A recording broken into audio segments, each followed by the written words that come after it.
There's a particular kind of silence that follows someone when they walk away from their own blood. Not the silence of peace, but the silence of a door closing so quietly that even the person shutting it wonders if they really had the right. You see them at gatherings with friends, laughing, present, alive, but mention their mother's name, their father's birthday, the upcoming holiday, and watch how quickly the light behind their eyes flickers and dims.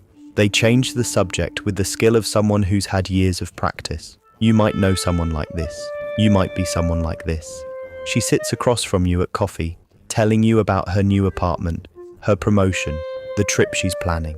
Everything sounds perfect until you ask the simple question everyone asks. Will your family visit? And suddenly, there's a weight in the air, thick and unmovable.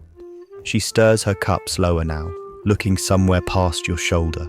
We don't really talk anymore, she says, and the way she says it, so casually, so practiced, you know it cost her everything to make it sound like nothing. This is the face of family estrangement, and it's far more common than we admit. Millions of people carry this particular kind of wound, one that doesn't show on the surface, but shapes every relationship they'll ever have. What most people don't understand is that cutting off family isn't a decision made lightly or cruelly. It's not rebellion, it's not ingratitude, it's a last resort, a survival mechanism activated when every other option has been exhausted. The nervous system, that ancient guardian of our well-being, doesn't distinguish between physical and emotional danger. When home becomes a place where your sense of self is constantly under attack, where love comes with conditions that require you to betray your own truth, your brain begins to recognize that environment as a threat. The person who walks away isn't running from love. They're running from the slow erosion of their soul. Think about the child who learned that expressing needs meant being called selfish. The teenager whose accomplishments were never quite enough, whose failures were referenced for years. The adult who realized that every conversation with their parents left them feeling smaller, questioning their own perception of reality, wondering if they were the problem all along. This is the psychology of emotional invalidation, and it creates a particular kind of trauma, one that whispers you're too sensitive, too demanding, too much and not enough all at once. When you grow up in an environment where your emotional reality is constantly denied, you develop what psychologists call cognitive dissonance.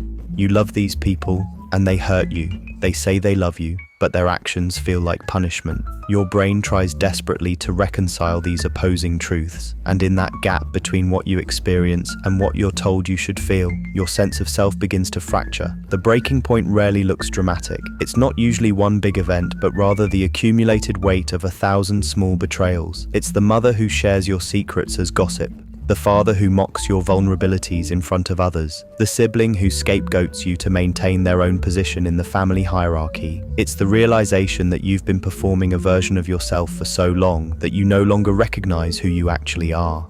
And one day, often quietly, often with tremendous guilt, you simply stop showing up. You stop calling. You stop explaining. You choose your own sanity over their comfort, and the relief that follows feels almost as heavy as the grief.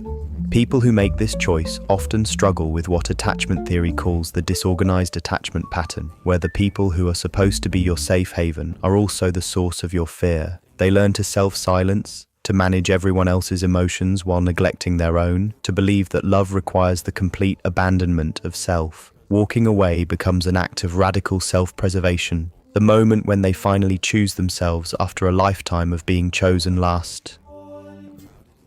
But here's what no one tells you about cutting off family. The guilt doesn't leave just because you do. Society still holds family as sacred, still insists that blood is thicker than water, still questions your decision with phrases like, "but they're your parents," or "family is everything." You carry the weight of being the one who broke the chain, the one who said no, the one who refused to keep pretending. You watch other people post photos with their families on holidays and feel a grief so complex it has no name. Grieving not just the family you left, but the family you wish you'd had, the parents who could have seen you, the childhood that might have felt safe. And yet, something shifts when you create that distance. You start to notice how calm you feel on Sunday mornings, how you no longer brace yourself for texts that leave you feeling hollow. how you can make decisions without hearing their criticism echoing in your head. Your nervous system, freed from constant vigilance, begins to settle. You discover parts of yourself that were buried under the weight of their expectations. You learn that you can be loved without contorting yourself into shapes that fit someone else's needs. This is what healing looks like, and it often starts with the hardest boundary you'll ever set. So ask yourself quietly, in the privacy of your own heart, do you feel smaller or larger after spending time with your family? Do you edit your truths to keep the peace? Have you convinced yourself that your pain doesn't matter because others have had it worse? Do you find yourself apologizing for things that aren't your fault? When you imagine your life 5 years from now, do you see yourself still trying to earn love that should have been freely given? Are you protecting a relationship or protecting yourself from the cost of leaving it?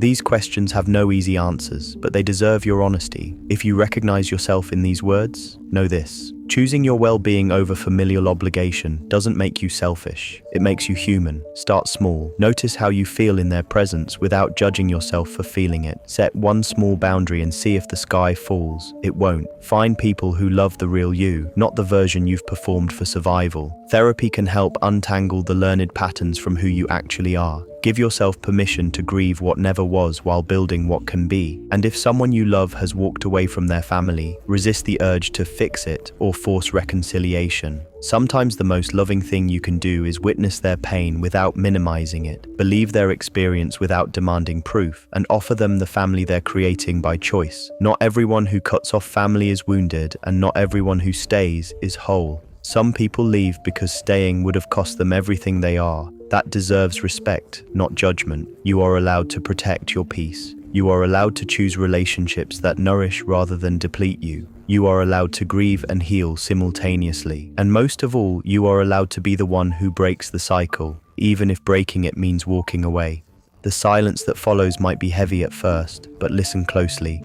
Beneath it, you might finally hear your own voice.